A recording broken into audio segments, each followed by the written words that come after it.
Assalamualaikum warahmatullahi wabarakatuh. Perkenalkan, nama saya Lintang Ayu Putri Maharani dengan NIM 11241804 Program Studi Akuntansi. Pada kesempatan kali ini, saya akan memaparkan hasil analisis tugas ulangan akhir semester mata kuliah Manajemen Keuangan.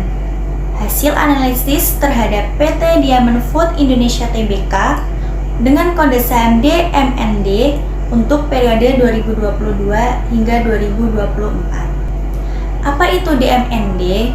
DMND merupakan perusahaan terkemuka di sektor customer non-chemicals yang fokus pada produk berbasis susu dan makanan beku.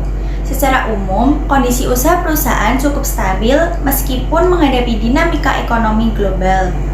Selanjutnya ada analisis kinerja keuangan. Berdasarkan analisis rasio keuangan, ada 4 aspek utama yang saya temukan. Yang pertama ada likuiditas.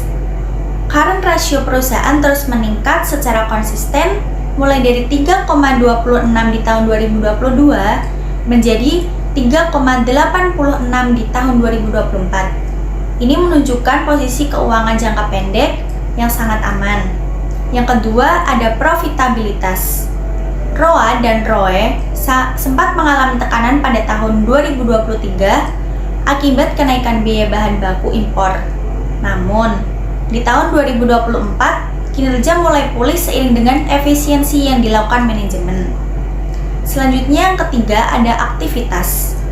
Total Asset Turnover atau TATO menunjukkan tren positif dari 1,28 ke 1,34. Hal ini mengindikasikan bahwa perusahaan semakin efektif dan dalam memanfaatkan asetnya untuk menghasilkan pendapatan. Yang terakhir ada solvabilitas.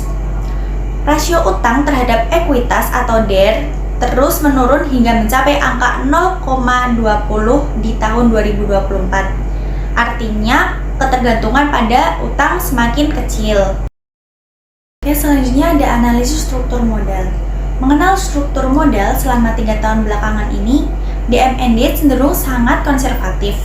Komposisi pendanaan didominasi oleh ekuitas yang mencapai 83% pada tahun 2024, namun sebaliknya total liabilitas menurun dari 21% menjadi 17%. Hal ini mencerminkan stabilitas yang sangat tinggi, namun di sisi lain, perusahaan belum memanfaatkan leverage secara optimal untuk mendongkrak pengembalian bagi pemegang saham.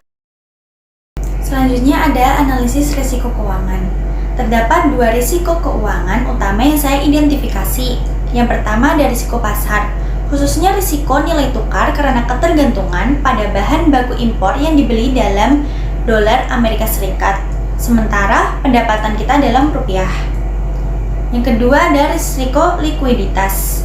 Meskipun risiko likuiditas tinggi, sebagian besar kewajiban perusahaan adalah jangka pendek atau utang usaha. Jadi, pengelolaan arus kas tetap harus diperhatikan agar tidak terjadi ketidaksesuaian waktu penagihan piutang dan pembayaran hutang. Oke, selanjutnya sebagai penutup, berdasarkan analisis yang tadi, saya ingin merekomendasikan 3 langkah strategis, yaitu yang pertama, mengoptimalkan struktur modal dengan mulai mempertimbangkan hutang jangka panjang untuk belanja modal yang produktif.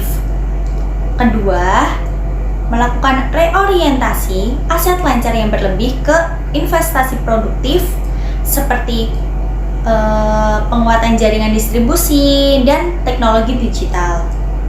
Dan yang terakhir, memperkuat lindung nilai atau hedging atau strategi pengendaan untuk memitigasi risiko fluktuasi nilai tukar. Oke, sekian penjelasan dari saya mengenai analisis manajemen keuangan PT Diamond Food Indonesia Tbk. Terima kasih, mohon maaf jika ada salah dan kekurangan. Wassalamualaikum warahmatullahi wabarakatuh.